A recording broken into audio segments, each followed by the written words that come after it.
Hi 11th student, chapter 20 international finance la distinguish between GDR and ADR. So GDR na enna, ADR na enna, அதுக்குரிய distinguish, அதான் difference.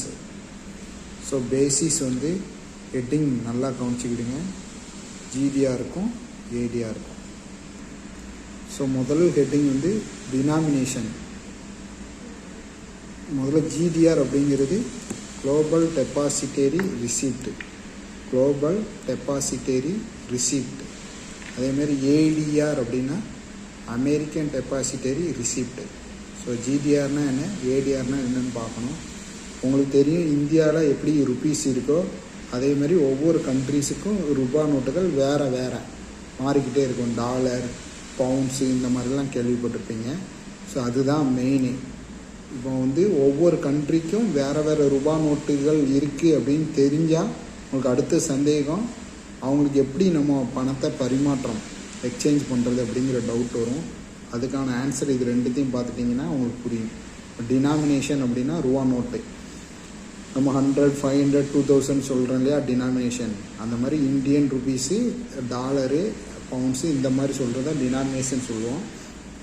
இந்த GTR global depository ரிசிப்டை பொறுத்தவரை any freely convertible currency எதுவாக இருந்தாலும் accept பண்ணிக்கிடுவாங்க GDR global depositary receipts. அதே American depositary ரிசிப்ட்ஸில் டாலராக தான் கொடுக்கணும், அதுவும் US dollar. US means United States, அந்த டாலர் மட்டும்தான் அலௌடு. இஷ்யூ யாருக்கெல்லாம் கொடுக்கலாம் ஜிடிஆரில் அப்படின்னா இன்வெஸ்டார். யாருக்கு இன்வெஸ்டார் கொடுக்கலாம்? அக்ராஸ் மோர் மார்க்கெட். ஸோ நிறைய நாட்டில் இருக்கிற எல்லா இன்வெஸ்டருக்கும் ஒரே நேரத்தில் சைமல்டேனியஸாக இந்த ஜிடிஆர் ரிசிப்ட் கொடுக்கலாம். ஆனால் ஏடிஆரை பொறுத்தவரை investor who residence of USA. இதில் இன்வெஸ்ட் பண்ணுறவர் கண்டிப்பாக அமெரிக்கா குடியுரிமை பெற்றவராக இருக்க வேண்டும். நல்லா கவனிச்சுக்கிட்டு, கண்டிப்பாக யூஎஸ்ஏயோட ரெசிடெண்ட்டாக அவர் இருக்கணும் அந்த இன்வெஸ்டார். சரிங்களா? ஏடிஆரில் கண்டிஷன். லிஸ்ட்டு ஜிடிஆர் எந்த லிஸ்ட்டில் வரும்னா நான் யூஎஸ் ஸ்டாக் எக்ஸ்சேஞ்சில் வரும். இது யூஎஸ் ஸ்டாக் எக்ஸ்சேஞ்ச். நீங்கள் நான் யூஎஸ், இது நான் யூஎஸ் ஸ்டாக் எக்ஸ்சேஞ்ச், இது யூஎஸ் அல்லது அமெரிக்கன் ஸ்டாக் எக்ஸ்சேஞ்ச். அதேமாதிரி அப்ரூவல் ஜிடிஆரை பொறுத்தவரை does not require foreign regulatory clearance.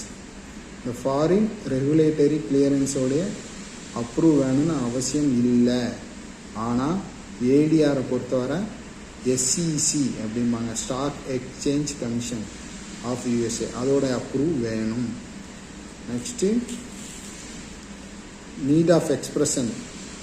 பொதுவாக அந்த எக்ஸ்பிரஷன் எல்லாமே ஹோல் நம்பரில் தான் இருக்கும். ஜிடிஆர் 100, 200, 1, 2 அந்த மாதிரி இருக்கும்.